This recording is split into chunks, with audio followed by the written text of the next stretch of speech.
Kuasa hukum Gisel Anastasia sekaligus pelapor kasus penyebaran video asusila mirip artis Gisel Anastasia, Pitra Romadoni mendatangi kantor Komnas Perlindungan Anak. Kedatangannya terkait terduga pelaku penyebaran video asusila mirip Gisel adalah anak di bawah umur.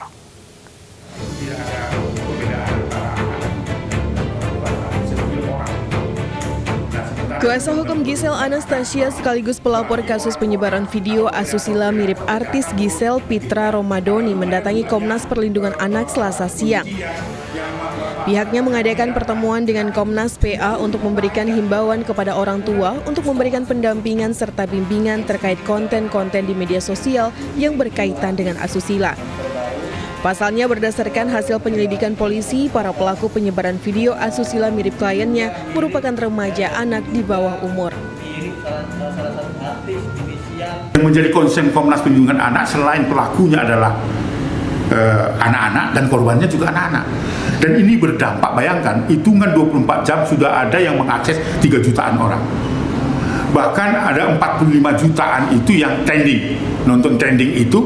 Dan ini kan cukup berbahaya dan bisa merusak masa depan anak karena menganggap seksualitas itu guyonan saja, dan itu dapat juga berdampak, sekali lagi, dapat berdampak sebagai trigger anak melakukan kejahatan seksual terhadap sebaya. Para pelaku penyebaran yang masih di bawah umur secara hukum masih belum bisa dijerat pidana ataupun perdata. Meski begitu, pihaknya terus mendorong kepolisian agar tetap mengusut kasus penyebaran video porno mirip Gisel untuk memberikan efek jera agar tidak ada lagi kasus serupa. Salah satunya dengan mengacu pada jurisprudensi Mahkamah Agung terhadap Pengadilan Negeri Bandung di tahun 2011 pada kasus salah satu artis berinisial AR. Dan saya minta juga kepada teman-teman penyidik agar melakukan uji forensik, ya, forensik laboratorium kriminal digital terhadap video tersebut, apakah keasliannya, kemiripan itu akan dicocokkan dengan orang yang dipersangkakan ataupun orang yang diduga ada di dalam video tersebut, salah satu artis. Masifnya penyebaran video syur mirip artis ini dikhawatirkan akan merusak generasi muda dan perkembangan mental anak-anak. Dari Jakarta, Rio Manik, iNews melaporkan. Ya, kasus penyebaran video syur mirip artis masih bergulir. Dan untuk mengetahui perkembangan kasusnya sudah terhubung bersama iNews siang melalui sambungan telepon Kabid Humas Polda Metro Jaya, Kombes Pol Yusri Yunus. Selamat siang, Pak Yusri. Selamat siang, Mbak. Dengar.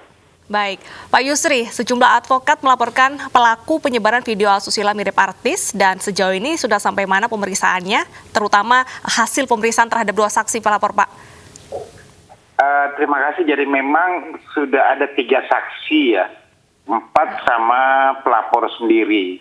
Karena memang pada saat melaporkan adanya beredar video asusila di beberapa akun yang ada yang sebagai terlapor. Ini ada 2 saksi yang diajukan, kemudian kemarin kita sudah memeriksa saksi ahli dalam hal ini, bisa lebih mendalami lagi. Nah, semuanya sudah termasuk alat-alat bukti yang diserahkan kepada kita sudah kita dalami. Kemudian juga kita sudah memprofiling akun-akun saudara FD sebagai pelapor. Ini melaporkan ada 5 akun. Dari 5 akun itu 3 yang sudah dihapus. Dia dihapus ya. Tetapi nggak ada masalah bagi penyidik dalam hal ini. Karena memang kan jejak digital tidak akan mungkin hilang. Ya, jadi 5 ini semua sudah kita profiling. Kemudian juga ada pelaporan satu lagi tanggal 8, saudara P. Melaporkan 3 akun yang berbeda juga. Ini juga sama, sudah kita lakukan juga pendalaman semuanya. Baik. Nah, sekarang ini lagi dikumpulkan seluruhnya. Rencana hari ini kita akan melaksanakan gelar perkara awal untuk bisa menentukan apakah memenuhi unsur persangkaan di sini untuk bisa naik ke dari penyelidikan ke penyidikan. Mudah-mudahan ini sementara berlangsung sekarang gelar perkaranya, Mbak. Baik, artinya setidaknya sudah ada 8 akun media sosial yang dilaporkan. Pak Yusri, sebenarnya yang bisa dijerat dengan hukuman pidana ini hanya penyebar pertama kali atau yang paling banyak menyebarkan atau yang menyebarkan selanjutnya pun juga bisa dikenai pidana, Pak Yusri? Yang yang pertama paling kan kita mendalami dulu terlapor akun ini untuk bisa mengetahui siapakah penyebar pertama kalinya, kan harus pelan-pelan Mbak semuanya penyebarnya. Kemudian juga yang masif melakukan penyebaran tersebut, ini juga bisa dijerat. Makanya kita menghimbau juga, ini sebagai pembelajaran juga bagi orang-orang yang menggunakan media sosial, bagaimana kita bijak bermain media sosial, saring sebelum sharing, kan sudah sering kita sampaikan himbauan-himbauan ini. Jangan gampang sekali jempol menyebarkan kepada, artinya bisa jadi satu tindak pidana ya sesuai dengan aturan Undang-Undang ITE, Mbak. Ini yang perlu kita sampaikan juga. Baik, selain penyebar, apakah pemeran dalam video tersebut juga akan dikenai sanksi pidana, Pak? Itu kan sambil berjalan, Mbak. Persangkaan itu di pasal 27 Yunto pasal 45 Undang-Undang nomor 19 tahun 2016 ya tentang ITE. Kemudian juga ada namanya pasal 8 Yunto pasal 34 di Undang-Undang nomor 44 tahun 2008 tentang pornografi pembuatnya. Nah, jadi pertanyaan tadi Mbak, apakah nanti yang ada pemeran di situ juga bisa kena?